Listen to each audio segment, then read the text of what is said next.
নমস্কার বন্ধুরা, আমি তুহিন আর আমার কিচেনে আপনাদের সবাইকে স্বাগত। আজকের রেসিপি সন্ধ্যের টিফিনে খাওয়ার জন্য কালো ছোলার চাট বা কালো চানার চাট। কিভাবে বানাতে হয় চলুন দেখিয়ে দিই একদম সহজ পদ্ধতিতে ঘরে থাকা উপকরণ দিয়ে। প্রথমেই নিয়ে নিয়েছি 1 কাপ কালো ছোলা বা কালো চানা। আমি ওভারনাইট এটাকে সোক করে রেখেছিলাম।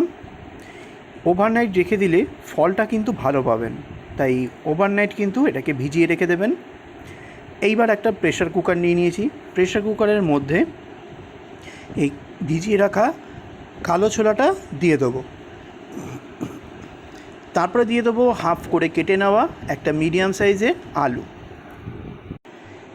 এইবার এর মধ্যে দিয়ে দেবো 2 কাপ জল। যে কাপ মেপে আমি 1 কাপ ছোলা নিয়েছিলাম সেই কাপ মেপে 2 কাপ জল দিয়ে দেবো। অত্যাধিক জলের কিন্তু প্রয়োজনীয়তা নেই। এবার দিয়ে দেবো হাফ চা চামচ পরিমাণে নুনটা দিয়ে ভালো করে মিক্স করে দিতে হবে। এবার আমি একটা প্রেশার কুকারের ঢাকনাটা দিয়ে দিয়েছি। এবার আমি হাই ফ্লেমে একটা হুইসেল দিয়ে নেবো, মানে সিটি দিয়ে নেবো। দিয়ে একটা সিটি যখন পড়ে যাবে তখন ফ্লেমটাকে লোতে করে দিয়ে 10 মিনিটের জন্য লো ফ্লেমে একটু সিদ্ধ করে নিতে হবে। একটা হুইসেল পড়ে গেছে। এইবার ঠিক 10 মিনিট রেখে দেওয়ার পর, সেদ্ধ করে নেওয়ার পর ফ্লেমটা অফ করে দেবো আর প্রেশার রিলিজের জন্য অপেক্ষা করতে হবে। দেখুন প্রেশারটা কিন্তু রিলিজ হয়ে গেছে। এইবার প্রেশারের ঢাকনাটা খুলে নিতে হবে। এবার একটা চিমটের সাহায্যে আলুটা ঘুরিয়ে দেখাচ্ছি। দেখুন আলুটা কিন্তু ভালো করে ভেঙে গেছে, ক্র্যাক হয়ে গেছে, তার মানে ভালো করে সুসিদ্ধ হয়ে গেছে। এবার আলুটা আমি এখান থেকে তুলে রেখে দেবো। আর চামচ দিয়ে ছোলাটা সিদ্ধ হয়েছে কেমন সেটা দেখিয়ে দিই।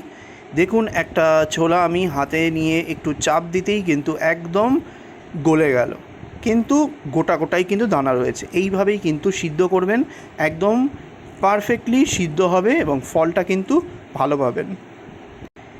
এইবার এই জল থেকে আমি ছোলাগুলো ছাঁকনির সাহায্যে তুলে নেব। এই জলের কিন্তু আমাদের কোনো প্রয়োজন নেই। ছোলাটা একটু ঠান্ডা হতে হতে এইবার আমরা একটা মশলা বানিয়ে নেব। তার জন্য প্রথমে নিয়ে নেব একটা বাটি।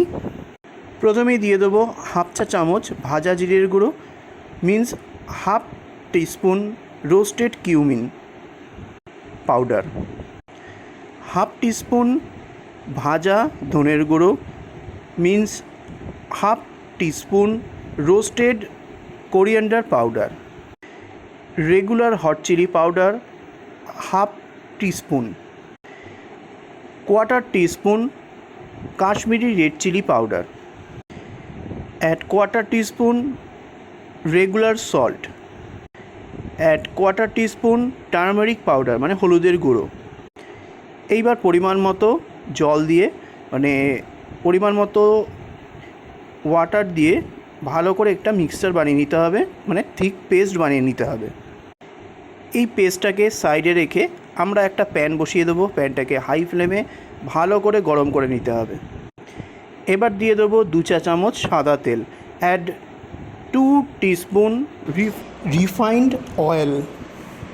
এইবার দিয়ে দেবো 1 চা চামচ রসুন কুচো আর 1 চা চামচ আদা কুচো, add 1 teaspoon chopped garlic and 1 teaspoon chopped ginger. তেলের মধ্যে এটাকে দিয়ে ফ্রাই করতে হবে খুব ভালো করে, ফ্রাই ইট পারফেক্টলি। কিছুক্ষণ ফ্রাই হয়ে গেলে দিয়ে দেবো যে মশলা মিক্সচারটা তৈরি করে রেখেছিলাম, সেই মশলা মিক্সচারটা দিয়ে ভালো করে ফ্রাই করতে হবে।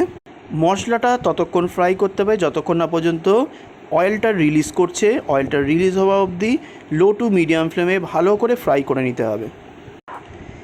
এইবার দিয়ে দেবো সিদ্ধ করে রাখা কালো চানা। ঠিক 2 মিনিট ধরে কালো চানাটা মশলার সঙ্গে ভালো করে ফ্রাই করে নিতে হবে, যাতে পুরো মশলার গন্ধটা কালো চানার ভেতরে চলে আসে।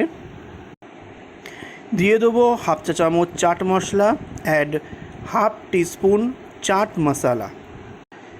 দিয়ে দেবো হাফ চা চামচ বিট লবণ, add half teaspoon black salt. আবারও ভালো করে ফ্রাই করে নিতে হবে। Fry it again. কিছুক্ষণ মিক্স করে নেওয়ার পর এবার দিয়ে দেবো সিদ্ধ করে রাখা আলু, ভালো করে টুকরো টুকরো করে কেটে। Add boiled potato. দিয়ে দেবো 2-3টে green chilli, add chopped green chilli. এবার দিয়ে দেবো বীজ ছাড়িয়ে একটা মিডিয়াম সাইজের টমেটো, একটু কুচিয়ে নিয়ে দিয়ে দিলাম। Add chopped tomato. এবার দিয়ে দেবো একটা কুচিয়ে নেওয়া মিডিয়াম সাইজের পেঁয়াজ, 1 চপড মিডিয়াম সাইজ অনিয়ন। এবার দিয়ে দেবো হাফ লেবুর juice, add half lime juice. এবার দিয়ে দেবো হাফ চা চামচ আমচুর পাউডার, চটপটা খেতে লাগবে। Add half teaspoon amchur powder, mango powder. Add 1/4 teaspoon garam masala powder, 1/4 চা চামচ গরম মশলা পাউডার দিতে হবে। 1 মুঠো কুচিয়ে নেওয়া ধনে পাতা দিতে হবে। Add chopped green coriander leaves. Low ফ্লেমে ভালো করে সব কিছুকে মিক্স করে নিতে হবে। সব কিছু মিক্স হয়ে গেলে এবার ফ্লেমটাকে আমি অফ করে দেবো। অফ করে দেওয়ার পর তারপরে দিয়ে দিতে হবে কুচিয়ে নেওয়া কিছুটা শসা। শসাটা দিয়ে ভালো করে মিক্স করে নিলেই রেডি হয়ে গেল দারুণ স্বাদের চটপটা, একটু ঝাল ঝাল, নোনতা নোনতা সন্ধ্যের টিফিনে খাওয়ার জন্য কালো চানার চাট। অসম্ভব ভালো খেতে হয়, অবশ্যই বানিয়ে খেয়ে দেখবেন। ঠিক এই প্রসেসে অপূর্ব লাগবে খেতে। রেসিপিটা ভালো লাগলে অবশ্যই সাবস্ক্রাইব করে বেল আইকন ক্লিক করে পাশে থাকার অনুরোধ রইল। আর কমেন্ট করতে ভুলবেন না যেন, আর শেয়ার করে দেবেন বন্ধুদের সঙ্গে, আত্মীয় পরিজনের সঙ্গে। আজ আসলাম, নেক্সট দিন আবারও একটা ভালো ভিডিও নিয়ে আপনাদের সামনে তুলে ধরবো। নমস্কার।